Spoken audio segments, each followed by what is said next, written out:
Hello students, how are you? I hope you all are doing good. Today we are starting a chapter which name is Earliest Societies. And what we are going to read in this chapter about the Stone Age, about the Paleolithic Age and about the Mesolithic Age. Okay, first we will read about the Stone Age. Okay, stone age क्या थी? Stone age के बारे में हम read करेंगे जब ज़्यादातर जो काम हैं जो अर्ली ह्यूमंस थे वो स्टोन से करते थे. Fine. Over millions of years, humans evolved gradually on Earth. The process of evolution started in Africa. Africa से ह्यूमन एवोल्यूशन का प्रोसेस शुरू हुआ था. अफ्रीका में सबसे पहले जो ह्यूमन था वो इस टाइप से एप की फॉर्म में था. उसके बाद धीरे धीरे एवोल्यूशन होकर जैसे अब हम दिखाई देते हैं, we are the type of that. ठीक है. Now they modified natural condition to suit their requirements by 18,000 BC and they had populated all parts of the world except North and South America. Early humans lived simple lives. North और south America में सबसे बाद में civilisation start हुई है. उससे पहले हर जगह पर ये लोग अर्ली ह्यूमन बीइंग रहने लगे थे. ठीक है. अब अर्ली ह्यूमन बीइंग जो थे बहुत सिंपल लाइफ जीते थे. They are hunters and gatherer. क्या करते थे वो? या तो हंटिंग करके पेट भरते थे या फिर जो चीज़ें उन्हें आसपास मिलती थी उसको गैदर करके अपना पेट भरते थे. They hunted animals and gathered fruits and nuts and roots to eat, and they lived in caves or trees tops and wore clothing made from the bark of trees, animal skin or fur. कहाँ रहते थे? इनको घर बनाना नहीं आता था. Caves में रहते थे या फिर ट्री के ऊपर रहते थे अपने आप को जंगली जानवरों से बचाने के लिए. कपड़े इनको बनाने नहीं आते थे तो कैसे क्लोथिंग पहनते थे?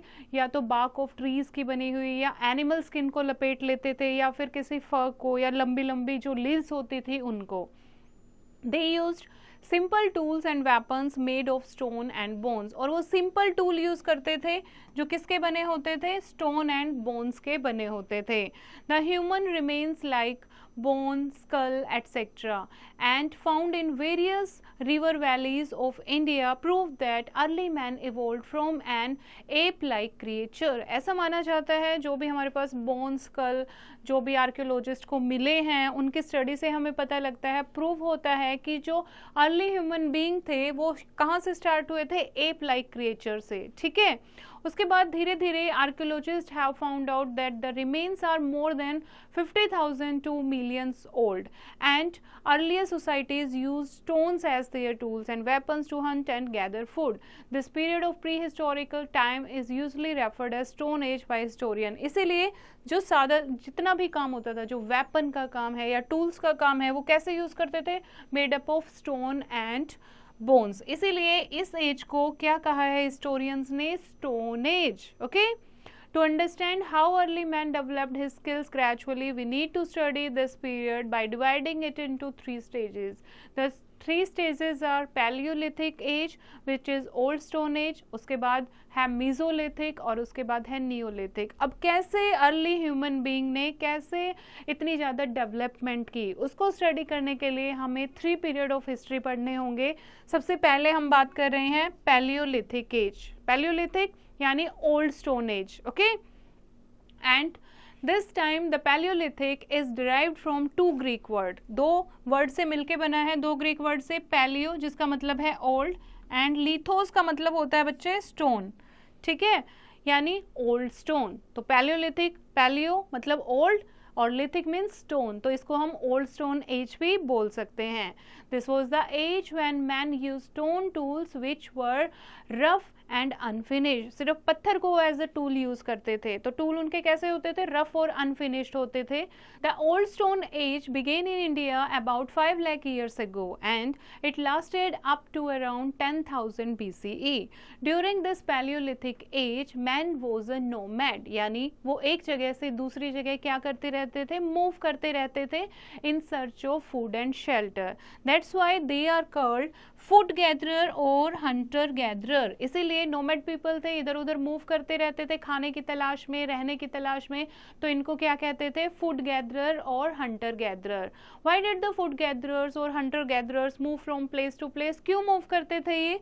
फर्स्ट रीजन है वंस एक जगह का जो फूड सप्लाई है, अब एक जगह आप रहते हो, वहाँ अपने जो रूट हैं वो भी खा लिए, नट्स हैं वो भी आपने फिनिश कर दिए, तो वहाँ क्या हो जाएगा, ख़त्म हो जाएगा।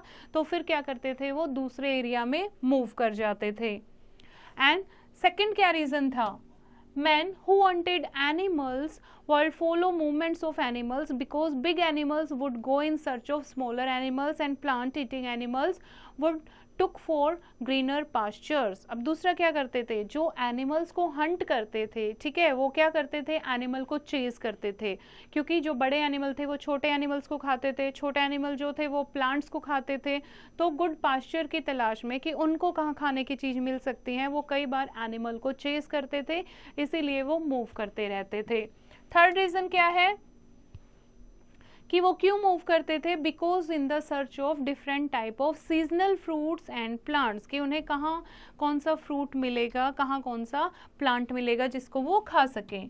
फोर्थ रीज़न है all living beings as be it humans, animals or plants need water to survive। तो पानी की तलाश में वो लोग in search of water वहाँ घूमते रहते थे। एक जगह जब पानी ख़त्म हो जाता था तो फिर वो दूसरी जगह तलाश करने लग जाते थे। and these are the old stone age tools। इस टाइप से उनके जो स्टोन टूल थे। ओके, उस टाइम हंटिंग एंड गैदरिंग कैसे करते थे वो, ठीक है, इस तरीके से वो हंटिंग करते थे। ये स्टोन टूल्स हैं जो वो यूज़ करते थे। The people of the palaeolithic age were wanderer. Wanderer क्या होता है, जो इधर से उधर मूव करते हैं। Shifting from place to place in search of food and shelter. We have also come across archaeological evidences of the stone tools used by the people of this age. Palaeolithic man use rock stone called flint, और इसको rock stone को जिनको वो as a हथियार बना लेते थे उनको क्या कहते थे, फ्लिंट कहते थे, ठीक है। It was crude and use for making tools. अब फ्लिंट का क्या करते थे, वो टूल बनाने के लिए, जब एक किसी भी एक टूल है, एक स्टोन है, उसको आगे से शार्प करने के लिए उसको यूज करते थे, ठीक है। नेक्स्ट है मेकिंग स्टोन टूल्स। कैसे बनाते थे वो स्टोन टूल, टू टेक्निक का यूज करते थे। स्टोन ऑन स्टोन, एक स्टोन से दूसरे स्टोन को शार्प करने के लिए, ठीक है, एक हाथ में लिया और दूसरे से उसको शार्प करने के लिए उसको साइड में हैमर की तरह उसको रब करना, ठीक है।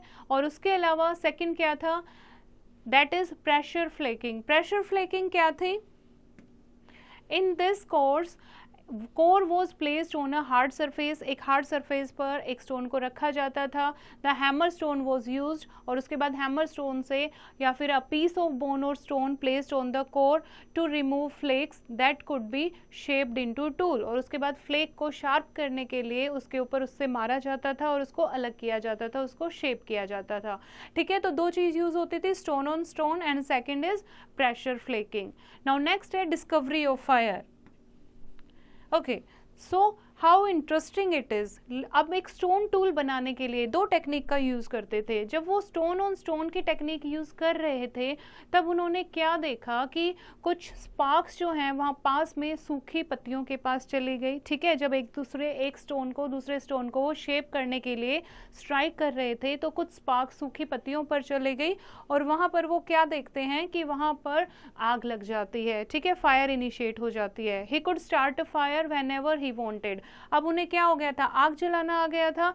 जब भी उनका मन करता, जब भी उन्हें आग जलानी होती तो वो आग जला लेते थे। In the course of the time he might have also discovered that fire could be use for cooking. और उसके बाद उनको ये भी समझ आ गया कि जो रो मीट वो खाते हैं वो इतना टेस्टी नहीं लगता, तो हम उसको कुक कर सकते हैं। तो उन्हें कुकिंग करनी आ गई। कुकिंग से उनका जो मीट था वो सॉफ्ट हो जाता था और टेस्टियर हो जाता था। Fire also killed the germs in the raw meat and thus improving the health. This also helped him to scale away the animals while resting in caves. और इनसे आग से वो क्या करते थे, जंगली जानवरों को भी खुद से दूर रखते थे, उन्हें प्रोटेक्शन मिलती थी जब वो केव्स में आराम करते थे। Fine.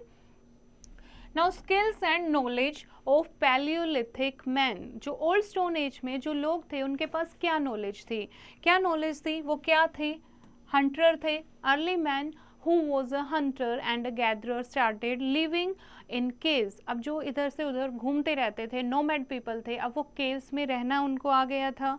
Second, to ensure protection from the extreme weather, he covered himself with coarse animal skin and large leaf। अब वेदर से बचने के लिए वो खुद को एनिमल की स्किन से या बड़ी बड़ी पत्तियों से ढकने लग गए थे, ठीक है, तो उन्हें बॉडी की प्रोटेक्शन करना आ गया था।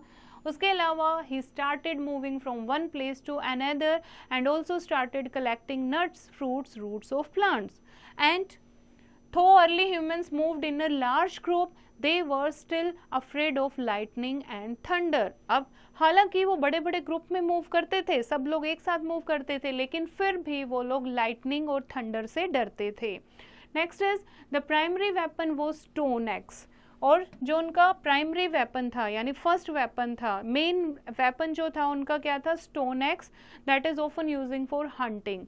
Flake tools were used for cutting animals and skin to be used as clothes और फॉर कटिंग प्लांट्स। उसके अलावा अर्ली ह्यूमन जो थे दे आर प्रैक्टिसाइज पेंटिंग, उन्हें पेंटिंग करनी आ गई थी। ये केव पेंटिंग है, ये आप देख सकते हो, ठीक है, उन्हें केव पेंटिंग करनी आ गई थी। Painted rocks and caves in Bhimbetka Madhya Pradesh shows hunters gatherers कैसे चेजिंग एनिमल्स एंड बर्ड्स, जैसे उन्होंने पेंट किया है तो उसमें जो वो डेली के सीन करते थे उसी को पिक्चराइज कर देते थे। तो उसमें जो भिम्बेटका केव्स हैं मध्य प्रदेश में, उसमें आप देख सकते हो कैसे जो हंटर गैदरर एनिमल को चेज कर रहे हैं, बर्ड को चेज कर रहे हैं, कैसे उन्होंने वो पेंटिंग बनाई हुई है, ठीक है। तो इससे पता लगता है कि पैलियोलिथिक एज में पेंटिंग की शुरुआत भी हो चुकी थी। Fine, now do you know anthropologist, anthropologist क्या होते हैं, that believe that human beings appeared on earth in Africa, later they move to Asia. Anthropologist यानी जो स्टडी करते हैं कि ह्यूमन बींग की एवोल्यूशन कब स्टार्ट हुई थी, उनका कहना है कि ये जो ह्यूमन बींग सबसे पहले अपीयर हुए थे अफ्रीका में, उसके बाद एशिया में मूव किया उन्होंने। फाइन, नेक्स्ट एज की हम बात कर रहे हैं, that is mesolithic age. Mesolithic age means middle age. Toward the end of the palaeolithic age, जब स्टोन एज खत्म हो गई, ठीक है, अब क्या शुरू होती है second age, mesolithic age. Mesolithic age में जो पीपल थे, अर्ली ह्यूमन बीइंग थे, उन्होंने छोटे छोटे जो वेपन थे वो छोटे बनाने शुरू कर दिए थे, यानी छोटे और शार्प, जो उनको इजी टू कैरी होता और इजीली एनिमल को किल कर सकते थे, ठीक है। तो इस एज को मीजोलिथिक एज कहा गया, which lasted for more than 1,000,000 years. The climate started to get warmer. This climatic change resulted in the growth of several plants and animal species, and it made life easier for the early humans.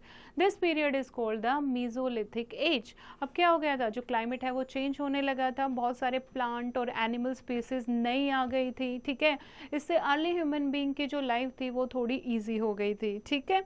तो इस as को क्या कहा गया है, इस as को नाम दिया गया है मीजोलिथिक एज यानी middle stone age.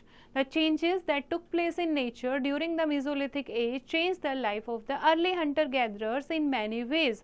They started making better tools known as microliths. ये आप देख सकते हो, माइक्रोलिथ, अच्छे टूल बनाने उन्हें अब आ गए थे।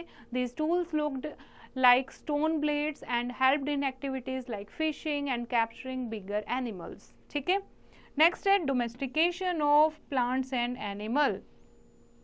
अब मिडल स्टोन एज में अर्ली ह्यूमन को डोमेस्टिकेट करना भी आ गया था, उन्हें प्लांट ग्रो करना भी आ गया था, ठीक है। The climatic changes in the mesolithic age led to the growth of plants like wheat, barley, rice, and the mesolithic hunter gatherer might have started collecting of eating these seed. अब वहाँ पर barley, rice ऐसी चीज़ें grow हो गई थी, तो Hunter gatherer क्या करते थे मेसोलिथिक पीरियड के टाइम पर, वो उनको गैदर करना कलेक्ट करना शुरू कर दिया था उन्होंने सीड्स को। It is the possible that when they observe new plant growing from seeds they thought of growing their own food. उन्होंने ऑब्जर्व किया होगा शायद कि ये जो सीड हैं ये हम कहीं पर थ्रो कर देते हैं तो उससे प्लांट ग्रो हो जाते हैं, तो ऐसा उन्होंने ऑब्जर्व किया और उन्होंने सोचा कि इस तरीके से तो हम अपनी एग्रीकल्चर, अपने क्रॉप भी उगा सकते हैं। Gradually they also must have learn that they could time animals by giving them food. और उसके बाद उन्हें धीरे धीरे ये भी समझ आ गया कि क्रॉप ग्रो करने के लिए एक जगह पर रहना होगा और वहाँ क्रॉप की सुरक्षा के लिए उन्हें एनिमल्स जो हैं उनको टेम भी भी कर सकते हैं वो, ठीक है, जैसे डॉग था, dog is the first animal to be tame, ठीक है। तो उन्होंने एनिमल को टेम करना शुरू किया रखवाली के लिए। उसके बाद उन्हें ये समझ आया कि एनिमल से उन्हें दूध मिल सकता है, उन्हें मीट मिल सकता है, और एनिमल्स को खाना खिलाकर, कुछ चारा खिलाकर वो उन्हें टेम कर सकते हैं। तो इस तरीके से अर्ली ह्यूमन बीइंग ने मेसोलिथिक पीरियड में क्या शुरू कर दिया था, फार्मिंग शुरू कर दी थी एंड टेमिंग ऑफ एनिमल शुरू कर दी थी। अब इस पीरियड में, ये मेसोलिथिक पीरियड में जो लोग थे, अर्ली ह्यूमन बीइंग थे, वो मोर सेटल्ड लाइफ रहने लगे थे, ठीक है। कौन कौन से मेसोलिथिक साइट्स हैं इंडिया में जहाँ पर ऐसे अवशेष मिले हैं एक्सकवेशन के दौरान, जहाँ से पता लगता है कि यहाँ पर मेसोलिथिक साइट थी, ठीक है।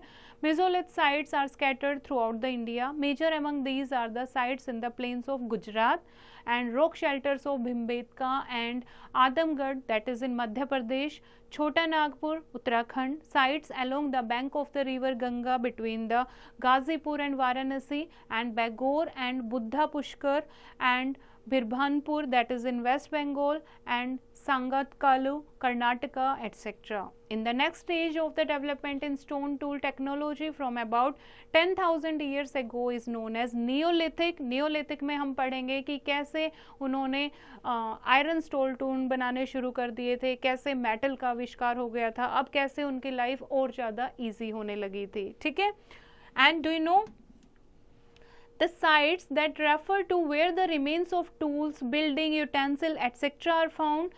These materials were used by the people in the past, and the archaeologists either found these on the surface of the earth or buried under the earth. कि जो ये साइट्स हैं, साइट क्या होती है, ऐसी जगह जहाँ पर हमें पुराने लोग जो भी टूल, बिल्डिंग या फिर यूटेंसिल यूज़ करते थे वो हमें मिले हैं, ठीक है। और उनसे हमें क्या पता लगा है, उनसे हमें ये पता लगता है कि कैसे उनकी लाइफ थी, कैसे वो लोग जीते थे। Now let's recall the chapter. Early man evolved from an ape-like creature, and the Paleolithic age or the Old Stone Age lasted from 5 lakh BC to 10,000 BCE. During the Paleolithic age, man has a nomad and who moved from place to place in search of food and shelter. Stone tools were made using tool techniques. These are the two techniques. These include stone on stain and pressure flaking. And the Paleolithic age, people lived in caves, rock shelters or branches and covered themselves with animal skins or bark of trees. And the climate tended to get warmer, and that during the Mesolithic age, changing the life of early humans. So this is the chapter, bache. I think you have understood the chapter. You have to revise it once again and do the practice of exercise yourself.